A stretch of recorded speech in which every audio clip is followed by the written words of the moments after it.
En quoi ce jour est historique à vos yeux?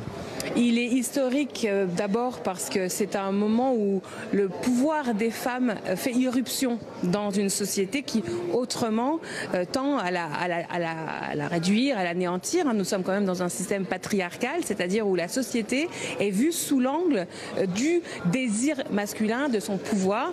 Et même si on proclame l'égalité entre les femmes et les hommes, et la Constitution la proclame, notamment dans le préambule de 1946, en réalité, il y a un tas d'aspects concrets et des corollaires à cette égalité qui manquent. Et notamment, il manquait cette notion de contrôle sur la procréation. Parce que vous voyez bien qu'en tant que femme, si on ne peut pas maîtriser notre propre natalité, procréation, si on ne peut pas décider quand est-ce qu'on met des enfants au monde, alors on est littéralement inégal. Donc, il y avait une béance. Et c'est une béance qui ne s'explique pas autrement que par le fait qu'on a tendance à penser que les droits des femmes sont des droits de seconde zone. Parce que la société française était mûre, était à maturité, on l'a vu, 80% de la société française, et non seulement pour le droit à l'interruption volontaire de grossesse, mais encore aucun parti aujourd'hui n'envisage de revenir en arrière sur ce droit-là. Et donc il était temps de le constitutionnaliser, parce qu'une constitution, c'est pas un lieu de polémique. Une constitution, c'est un lieu où la société, dans ses grandes majorités, exprime ce qu'elle veut dire d'elle-même. Et je trouve ça formidable comme exercice. D'ailleurs, je suis très émue d'être ici dans la salle du Congrès, parce que nous ne sommes pas ici dans notre qualité de législateur ordinaire. Nous sommes ici dans notre qualité de législateur constituant, constitutionnel. Le pouvoir constituant, c'est autre chose que le pouvoir législatif, et ça requiert d'être fidèle à l'état de la société. Il ne faut pas être 15 000 kilomètres en avance, et il ne faut pas non plus être en retard. La société, la Constitution, son texte, était en retard à cet égard par rapport à l'état de la société française. Donc aujourd'hui, nous remplissons cette béance, et c'est quelque chose dont je crois les effets seront inattendus, parce qu'il y a un symbole fort. La France doit servir d'exemple. La France est le premier pays du monde à constitutionnaliser l'IVG de la sorte. Vous l'avez dit, pas réellement menacée par des forces politiques. Ça peut être le cas ailleurs dans le monde. La France a donc vocation, à vos yeux, à servir d'exemple peut-être? Depuis 1789, la France sert d'exemple. Moi, je suis très attachée à cette portée universaliste des grandes déclarations que font les Français dans leur histoire. Ça ne choque pas, même si je comprends bien qu'on ne fait pas des constitutions pour les autres.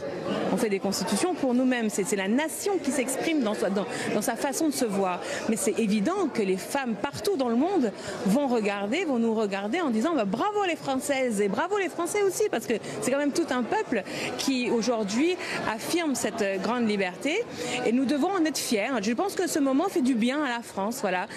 Vous le savez, il y a dans le pays des forces vives qui nourrissent un regard nostalgiste sur la société. C'était mieux avant, et revenir à quelque chose d'antérieur, de passé. Et ben pour les femmes, c'était pas mieux avant. Ça n'a jamais été mieux avant pour les femmes. Donc le nostalgisme est profondément machiste par nature. Et aujourd'hui, c'est tout l'inverse. On se projette vers l'avenir en se disant, est-ce que ce serait quand même pas mieux de remettre en cause ce pouvoir patriarcal? Est-ce que ce serait pas mieux de vivre dans une forme d'égalité et dans l'espoir de construire pour l'avenir une société différente? Donc c'est très enthousiasmant. Un dernier mot pour finir, un peu plus politique et plus polémique aussi. Jean-Luc Mélenchon s'en est pris au Premier ministre en estimant qu'il n'avait pas cité Mathilde Panot. Vous me disiez, vous aussi, vous avez noté cet oubli de la part de Gabriel Attal, qui a rendu hommage à un certain nombre de parlementaires qui ont contribué à cette constitutionnalisation aujourd'hui. Est-ce que c'était le moment peut-être d'entrer dans une forme de polémique malgré l'événement? J'ai noté, effectivement, ça m'a frappé pendant le discours de Gabriel Attal, le fait qu'il avait nommé beaucoup de personnes, beaucoup de femmes. Il était remonté en arrière assez loin sur donner à César ce qui est à César.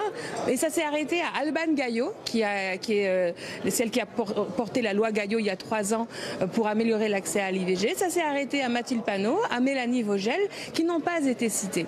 Et j'y vois une sorte de sectarisme mal placé.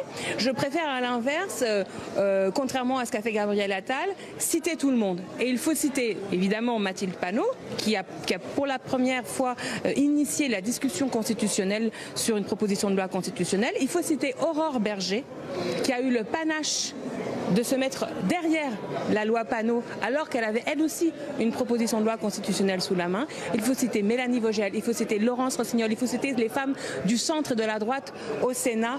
Il faut citer tout le monde. C'est le moment du panache, pas des combats de coq.